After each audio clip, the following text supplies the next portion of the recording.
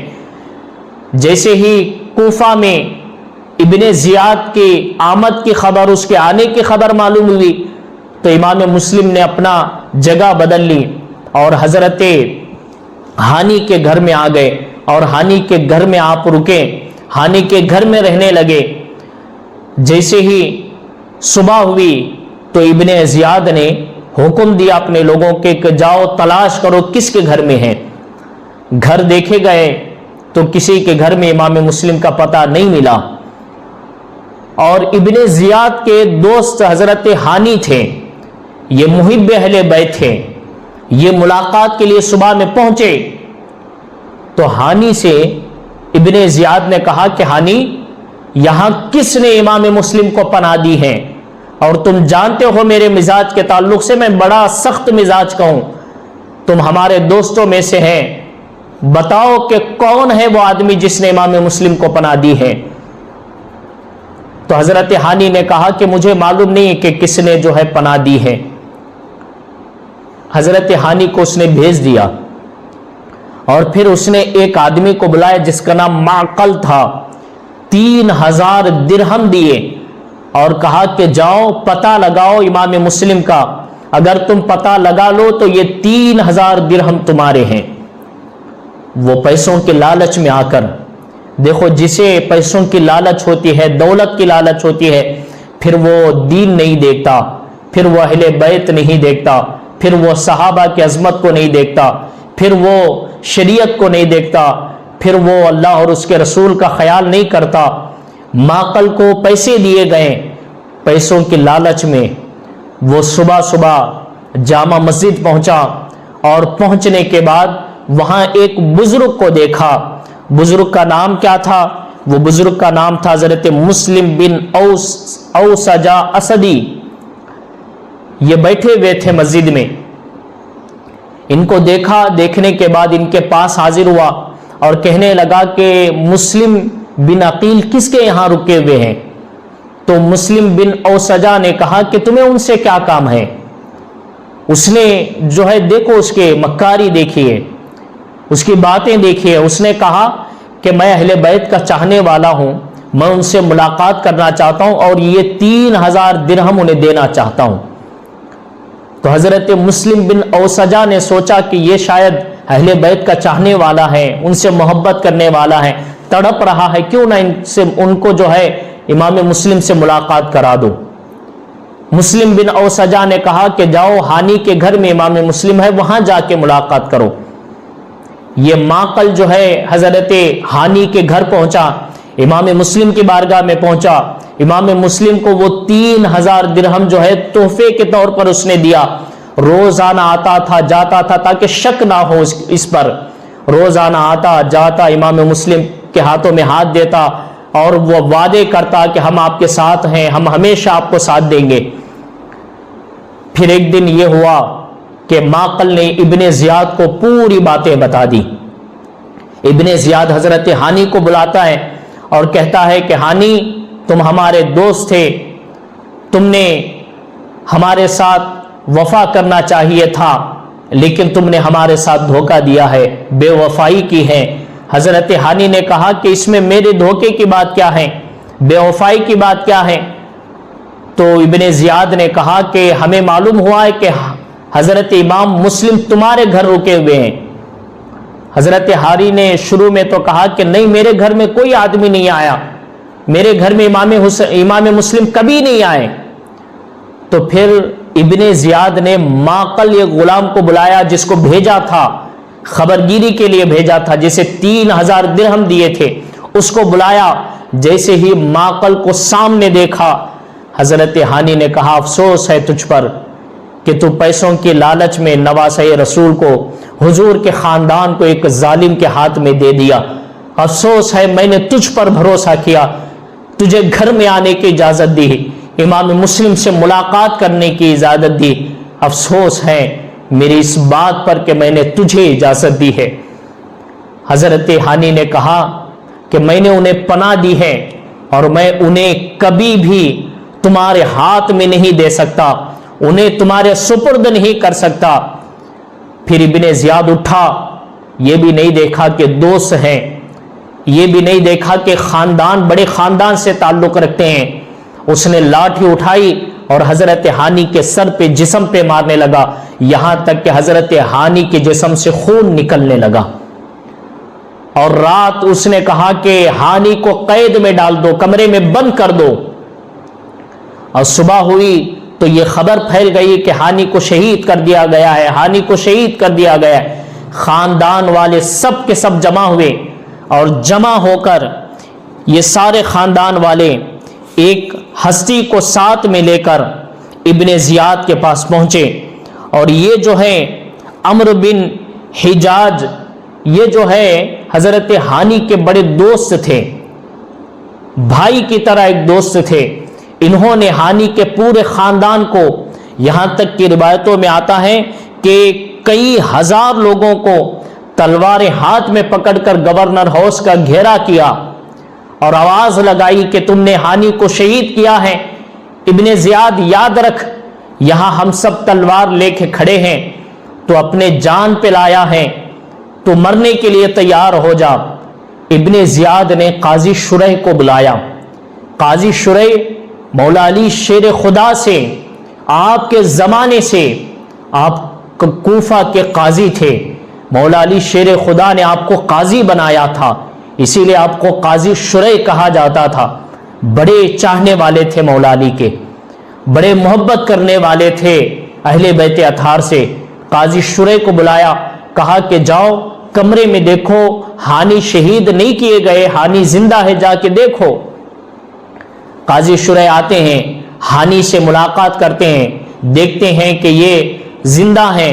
پھر باہر آ کے اپنے قوم کو ان کی حالت، جو زخم جو ہے لگا ہوا ہے، خون بہ رہا ہے، یہ حالت بتانا چاہتے تھے۔ ابن زیاد نے ایک اپنے غلام کو بھیجا اور کہا کہ جا کے قاضی شریح کے سامنے کھڑے ہو جاؤ تاکہ کوئی بات انہیں نہ بتائیں، زخموں کی بات، خون نکلنے کی بات، مار پیٹ کی بات نہ بتائیں، صرف وہ یہ کہیں کہ ہاں زندہ ہے، شہید نہیں ہوئے۔ قاضی شریح کے سامنے وہ آدمی کھڑا تھا۔ قاضی شریح نے کہا کہ نہیں وہ زندہ ہے، باقی حالات کو نہیں بتایا قاضی شریح نے، کیونکہ ڈر تھا کہ اگر بتا دوں تو کہیں ہانی کو سچ میں شہید نہ کر دیا جائے۔ قاضی شریح نے خاموشی اختیار کی اور ان سے کہا کہ نہیں، ہانی شہید نہیں کیے گئے، وہ زندہ ہیں۔ جیسے ہی بات سنی تو سب کے سب اپنے اپنے گھر چلے گئے۔ اب ادھر کیا ہوا؟ ادھر ہانی پہ زور لگائی گئی۔ امام مسلم رضی اللہ تعالیٰ عنہ کو ڈھونڈنے کے لیے بھیجا گیا۔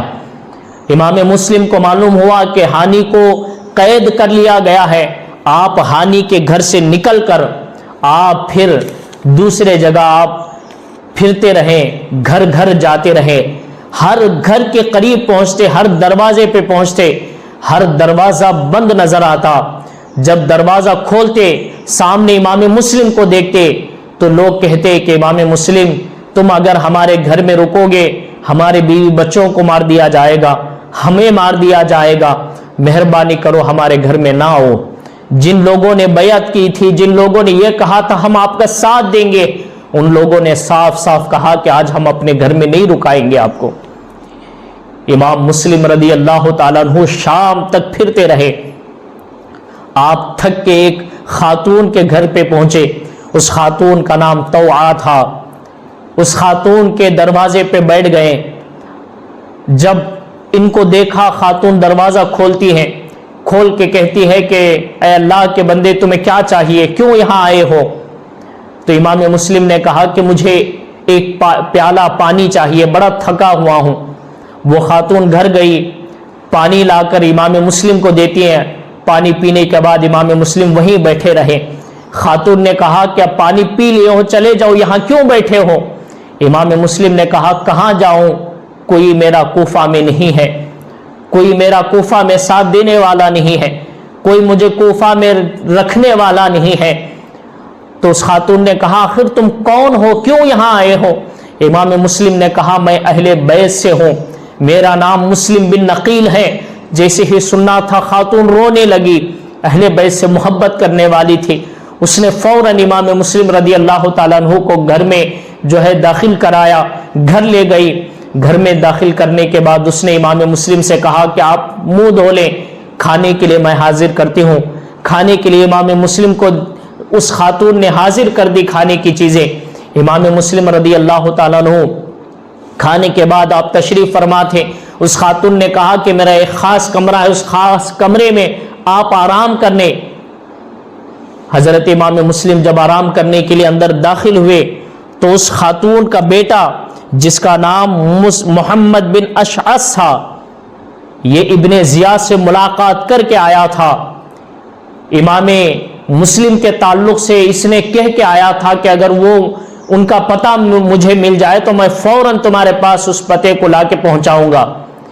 جیسے ہی گھر پہنچا، یہ پورے کمرے ڈھونڈتے ہوئے پہنچا تو اس نے دیکھا کہ حضرت امام مسلم گھر میں ہے۔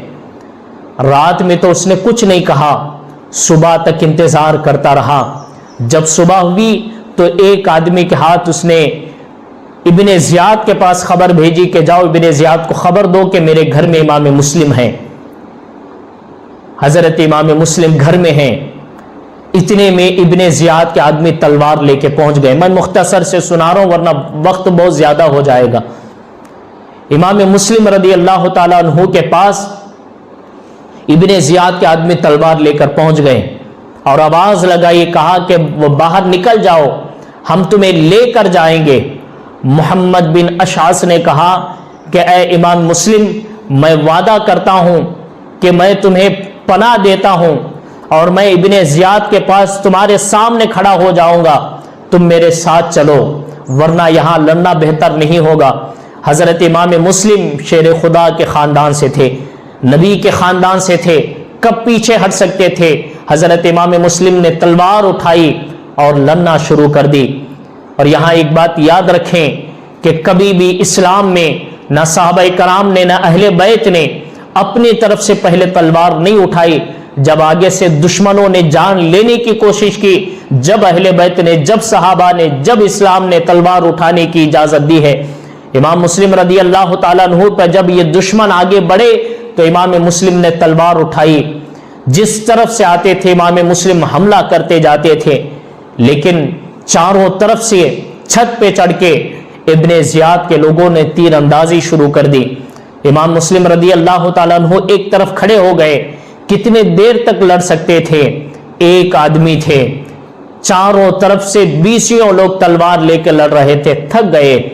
جب تھک کے آپ کی تلوار نیچے آئی تو محمد بن اشعث نے کہا کہ میں تم سے وعدہ کرتا ہوں میں تمہارا ساتھ دوں گا، چلو میرے ساتھ، تلوار دے دو۔ امام مسلم نے تلوار دی، جیسے تلوار دینا تھا امام مسلم کے ہاتھ اس نے باندھ دیے، تو امام مسلم کو لے کر وہ ابن زیاد کے ہاؤس میں پہنچا۔ گورنر ہاؤس میں جب پہنچا تو ابن زیاد نے حضرت امام مسلم سے کہا کہ اے مسلم، تم اپنے آپ کو ہمارے حوالے کر دو اور تم اپنے آپ کو یزید کے ہاتھوں میں دے دو، ان سے مخالفت مت کرو، وہ امیر المومنین ہے، خلیفہ، ان سے مخالفت مت کرو۔ جب یہ باتیں سنی تو حضرت امام مسلم رضی اللہ تعالیٰ عنہ نے کہا کہ میں اس کے ہاتھ میں کبھی بھی ہاتھ نہیں دے سکتا۔ مختصر یہ کہ حضرت مسلم بن عقیل رضی اللہ تعالیٰ عنہ سے بحث و مباحثہ ہوا، بات چیت کی، اور وہیں پہ ابن زیاد کے قریب ابن سعد کھڑا تھا۔ حضرت سعد بن ابی وقاص کا یہ بیٹا تھا، لیکن جس کو دنیا کی لالچ ہوتی ہے، جسے دولت کی لالچ ہوتی ہے، پھر وہ یہ نہیں دیکھتا کہ میرا باپ ایک صحابی رسول ہے، میرا باپ اہل بیت سے محبت کرنے والا ہے، دنیا کی لالچ ہے۔ ابن سعد کو بلایا، بلا کے کان میں کہا کہ ابن سعد، تو مجھے اچھا معلوم ہے، میں تجھے ایک نصیحت کرتا ہوں کہ مہربانی کر، میں نے امام حسین کو خط لکھ دیا ہے، امام حسین سے کہنا کہ آپ تشریف نہ لائیں، یہاں کے ماحول اچھے نہیں ہیں۔ ابن سعد کو اس نے کان میں امام مسلم نے کہا تھا، لیکن اس نے جا کے ابن زیاد کو بتایا۔ ابن زیاد نے ابن سعد سے کہا کہ کتنا بے وفا دوست ہے، اس نے راز کی بات تجھ سے بتائی اور تو وہ راز آ کے مجھ سے بتا دیا، تجھ پر کبھی بھروسہ نہیں کیا جا سکتا۔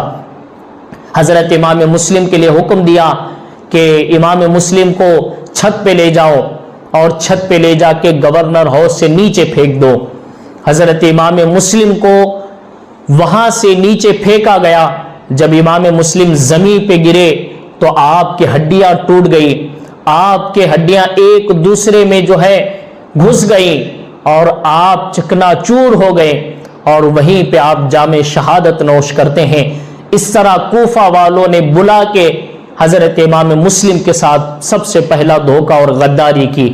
حضرت امام مسلم بن عقیل رضی اللہ تعالیٰ عنہ شہید ہو گئے، اور پھر اس کے بعد امام حسین رضی اللہ تعالیٰ عنہ مکہ چھوڑ کر پھر سفر کیسے کرتے ہیں کل ہم سنیں گے۔ اللہ سے دعا ہے اللہ تعالیٰ ہمیں ہمیشہ اہل بیت سے محبت کرنے کی توفیق عطا فرمائے۔ وآخر دعوانا ان الحمد للہ رب العالمین، استغفر اللہ ربی من کل ذنب واتوب الیہ۔